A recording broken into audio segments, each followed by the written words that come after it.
All right, so get ready for a deep dive that is a little bit different.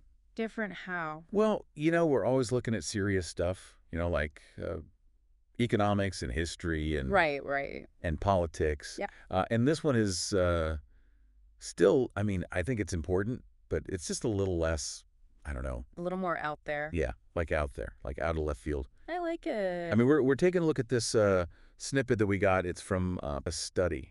A study about, Yeah, about, well, you're not going to believe this, but it's about the effects of, and I'm just going to say it, go for it. not giving a flying f. Okay. Yeah, I see what you mean about out of left field. I know, right? But that's what's so great about it. I mean, who Yeah. even thinks to do a study on this? I mean, you're not wrong. But that's what we're all about here, right? Yeah. We like to dig into the weird and the unexpected and see what we can learn. Absolutely. I'm all for it. So, not giving a flying huh? Yeah. Where do we even start with that? Well, the study says that it can actually reduce stress and make you happier. Wait, seriously? Not giving a makes you happier. I mean, I I guess. know, it sounds kind of crazy, right? But what do you think as, like, the expert here? Okay, well, first of all, let's acknowledge the colorful language. Oh, yeah, for sure.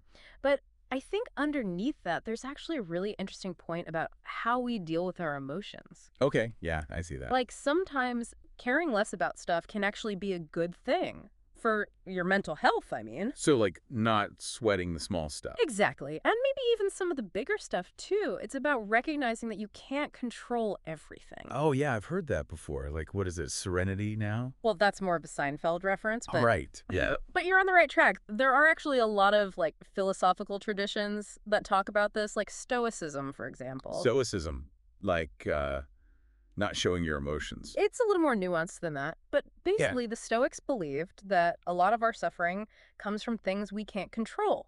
Okay, that makes sense. And so they focused on accepting those things and focusing on what they could control, like their own thoughts and actions. Huh. So not giving a flying f is actually like ancient wisdom. Well, maybe not in those exact words, but the underlying idea is definitely there. That's pretty cool. But okay, there's this other part of this snippet that I got to ask you about. Okay, what is it? It talks about throwing a f at someone. Throwing a what? Yeah, throwing a f.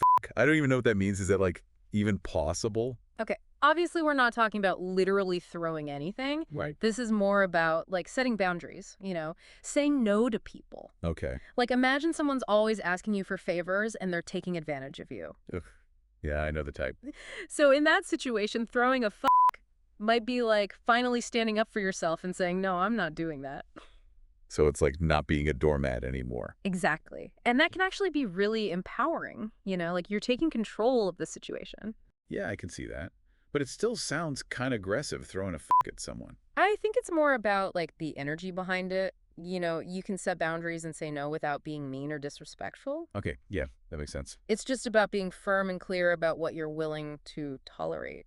So it's more about like choosing where you direct your energy rather than just being indifferent to everything. Absolutely. It's about being intentional with your so to speak. Haha.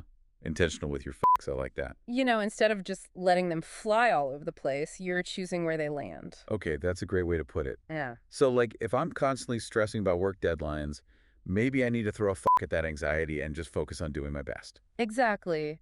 Or if you're feeling overwhelmed by all the demands on your time, maybe you need to throw a at some of those obligations and prioritize what really matters. This is actually really helpful. I think we all have areas in our lives where we could benefit from this, like metaphorical throwing. Right, like maybe it's that coworker who always dumps their work on you, or that negative self-talk that keeps dragging you down. Yeah. Or maybe it's that one friend who always wants to borrow money but never pays you back. Okay, well maybe we should stick to metaphorical for this. Right, of course. But you get the idea. I do. It's about recognizing those energy drains and saying, hey, I'm not giving you any more of my And that can be really freeing, I bet. It absolutely can be. It's about taking back your power and focusing on what truly matters to you. That's a great message to end on. So, to our listener out there, where in your life could you benefit from throwing a metaphorical f?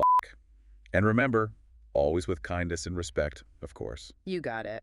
Thanks for listening, and we'll see you next time for another deep dive into, well, who knows what. I can't wait. Me neither. Yeah.